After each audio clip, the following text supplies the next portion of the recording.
Hello, hello. Hola, mi gente. Welcome back to Walk Around Puerto Rico. My name is Daniela, and this is Hannah. yes. And today we'll be talking about how the kitchen is the heart of the home for some families.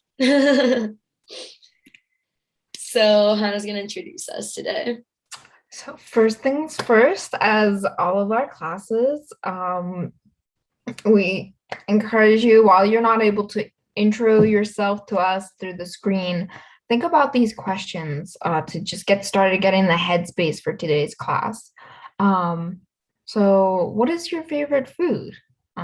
Is it like culturally significant to you? Is it personally significant to you and such?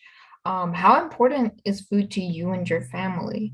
Like, do you eat together? Do you cook together even? How does food bring people together, not just your family, but like outside of that? And is food a cultural experience even? Yeah, these are great questions just to, think about. Also, like, talk to your friends, whoever's around about. I'm sure everyone Mhm, has a lot of people have really interesting thoughts on these. definitely. So, last class, when we did this version, we actually took some time to make tembleque together. It's a really easy recipe. Takes 20 minutes to make. So while I was making tembleque, we were talking about these questions and just a little bit about what tembleque is. So Tembleque, and as you can see in this beautiful picture, is coconut pudding.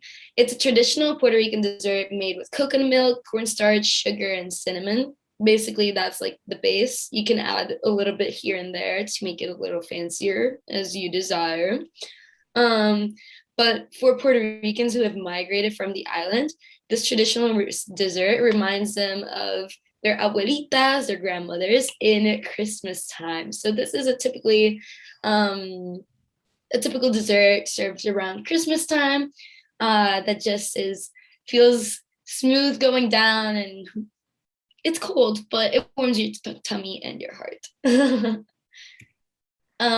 These are the ingredients. We'll link the recipe below. I found it from like Simply Cooking, I think. Um, yeah, don't quote me on that. I will link it below and you can check it out there. But basically it has full fat milk, cornstarch, sugar, salt, ground cinnamon, vanilla, and then you can garnish it with like coconut flakes and cinnamon.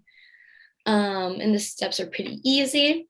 You basically just whisk together the dry ingredients and then mix in the coconut milk, and then you cook it, you simmer, you let it simmer and you cook it, you stir it continuously until it gets like um nice and thick, and then you pour it over your molds and you cool it. And then you can eat it later. Yeah, Hannah said that she made it yesterday for her family, right? yeah. It's a really simple recipe. It's quick. It's like really nice. And the outcome, yeah, it warms your heart. And it's just it's a treat. It tastes really good. Yeah. I was a little iffy about it because I've never made it before until this class. And I am a textures person. And I was like, oof, let's see how it goes. But it was actually so good. I served it to me, like to my friends, and they were all like, damn, this is pretty yummy. So I hope you guys enjoy it too. Yeah. And going off of that, who is family to you? Like, do you build this? Because a lot of families, a lot of their bonds are around food and such. Like, if you think about like, parents feed their children and such. And like chosen family is also another thing that we wanted to talk about because family is more than blood. So bonds that are made with people like from outside of our family tree or immediately biological family can be sometimes be stronger than family itself. And like we're relating this to food because there's just so many connections. Bonds can be made so much stronger by just breaking bread together and eating together, and Yeah. sharing food that you made is really special. Mhm. Like in our discussions in class, we had really interesting talks about like how it bonds people. And like for me personally, I don't feel like I fully know someone, or someone's like a friend yet before I've eaten with them or like shared a meal with them. Uh, so yeah. I think you froze out. Could you repeat that? Oh yeah. Am I back again? Yeah. Okay. The I was just saying how I don't feel a strong bond with a friend before I share a meal with them. I think it's important, Mhm. personally for me. And I relate that to family, in how, sharing a meal together is tender and nurturing, and how we can strengthen those bonds. That's beautiful. And yeah, family is an essential part of any society, whatever form it may take. Rather than expecting a specific, like a nuclear family, it's still important in the way that, who raises us, who are we connected to, who's in our support network like that. And the like values and lessons taught from family will go a long way in forming a family member's perception on different things and perspective on the world, from cultural views to political views to everyday life, like how you clean the sink and stuff. Family plays a big role in how members of society are raised, Mhm. um, and how they function in society. And so extended family consisting of aunts, uncles, cousins, and grandparents is something that's seen in a typical Puerto Rican household. That There's those too. strong connections, yeah. And all these family members play important roles in the raising of the children family. So like you may have heard of the saying that goes like, it takes a village to raise a child. Um, but in the Puerto Rican household, it might not take a village to raise a child, but it surely takes a family, and especially including that extended family. It's really Mhm. special. Do you want to speak on that anymore? Oh. Yeah, actually, uh, so kind of linking into this slide, Puerto Rican families live around the kitchen. So my family, when I was younger, we would meet like every other Sunday, to have like a barbecue kind of day, where we would eat a lot of picadera, which is like appetizers. And yeah, I would sit with like my aunts and we would just be like talking, catching up while I was like eating some chicken dip or or like cheese and always the grapes, delicious. And yeah, so we would hang out in the kitchen basically. My family loves like the island, like an island in the kitchen, because we always sit in the stools like around the kitchen where like people are standing up and we're like all crowded and in this table just like enjoying food, and speaking with each other, which is so nice. That's so sweet. Yeah. Mhm. Yeah, and food is such an essential part of Puerto Rican culture. And I'm sure that in other cultures as well. But here in Puerto Rico, eating makes us happy and it brings us together at the table. So next up, we're going to talk about a couple dishes that are fan favorites. And we'll link all the recipes below as well so that you guys can, as I'm speaking, you'll get hungry because that's my intention. And then you'll can check out those recipes and hopefully make something, I don't know, maybe for dinner tonight. So the first up is stuffed mofongo. Mofongo is mashed plantains that are made into like this little cup form. They are usually made with like a little bit of pork grinds like into the mix. So there's like a crunchy little thing in there. And like garlic and olive oil, and it's very, very delicious. And then you can put any type of meat on top or stuff it if you make like a little hole in your cup. Depends on how you want to make that. Um, but yeah, in this case, it's shrimp. I've had it with veggies, and it's delicious as well. And the next up is Sorritos de Maíz and dipped in mayo ketchup, usually. And so the Sorritos are corn batter that is fried and sometimes stuffed with cheese and dipped into the best sauce, mayo ketchup. And these are like nice appetizers, snacks.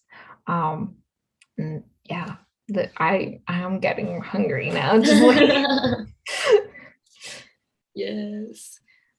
And then so barbecue, big in everywhere, I would say, especially like United States has a big barbecue like culture. yeah. But actually the barbecue was originated from the Taínos. So the Taínos, which as you may recall from previous lessons, they are the indigenous people of not only Puerto Rico, but like the Caribbean islands. They had this concept of barbecue that they called like barbecue or the sacred fire pit. Like eventually it became the barbecue. But they would marinate their fishes. They use manatee meat. They use birds and iguanas as well, and they would like marinate them in tropical herbs and spices to enhance their flavors. And then like they would put them on the grill basically. As you can see in this picture, this is a very like old makeshift barbecue depiction. And yeah, it's basically some stilts with like a grill on top, and they would smoke the meats. And it helped with preserving them as well, because obviously like raw meats like decay faster. Um, there's a YouTube video here linked that we'll link also below that has just the most amazing interview with like people with Taíno heritage that choose to live like their ancestors.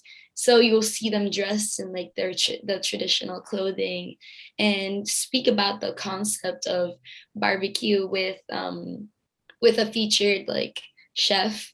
And it's just a beautiful like 12-minute documentary kind of thing.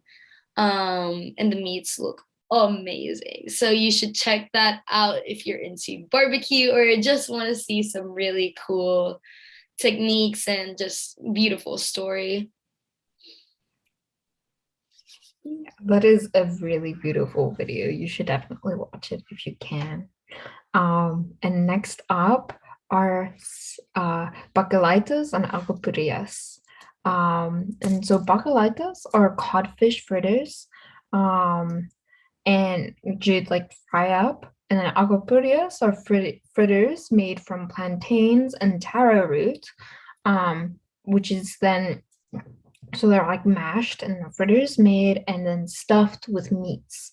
They can be found in chinchoros, which Daniela will speak about in a moment. Those, it has made it to my bucket list to go on that. And food kiosks that serve Puerto Rican food. So definitely like really good snacks, bites to eat, and yeah, like any fritter, just delicious and filling. We love our fried foods. So a little bit about these chinchoros or food kiosks. They can be found next to beaches or on top of mountains. They usually serve these delicious fried foods, and sometimes as well, like you'll see rice and beans and some uh maybe like lechon. Lechon is like the type of pig that we eat, and like they'll put it on a stick and like smoke it. um and so these kiosks are very much known for like delicious food, um cheap drinks, and then live music, or not live music, but they'll be playing salsa, merengue, bachata, all this good stuff. um and yeah, you'll see people hanging out in these kiosks and just having a great time with like food and dancing, basically. um People, especially in the Christmas time, this is a tradition to go out with your families to these kiosks. There's different routes to follow. Like you'll see in the picture, to the left, the top one, that's the little route that has like 5 different kiosks, and people rent buses and plan these routes to get the best experience. So obviously they want to be safe, and well, as safe as they can get, because they're also winding down these tiny roads and giant buses. But they're doing great, and they basically have food all day and make a party out of just out of the experience, basically. In the bottom picture, you'll see this is one of the food kiosks, and there's so many people outside. They look like they're dancing. There's definitely some of them sitting down at a table. So you get this little bit of everything where, and you also get multiple families interacting with each other in this one place. So it's definitely a way to bring people together. And yeah, that's the whole concept of this class, is just to note that like food brings people together, especially when it's paired with some music and dancing, because who doesn't love all of those things combined? Yeah, so that's kind of it for today's class. Thank you so much for coming. I hope that you're super hungry and you're excited to try some of these recipes out. Next class, we'll be talking about local tourism and island life. It'll be fun too. Yeah, see you all next time. Yeah, we'll see. Bye.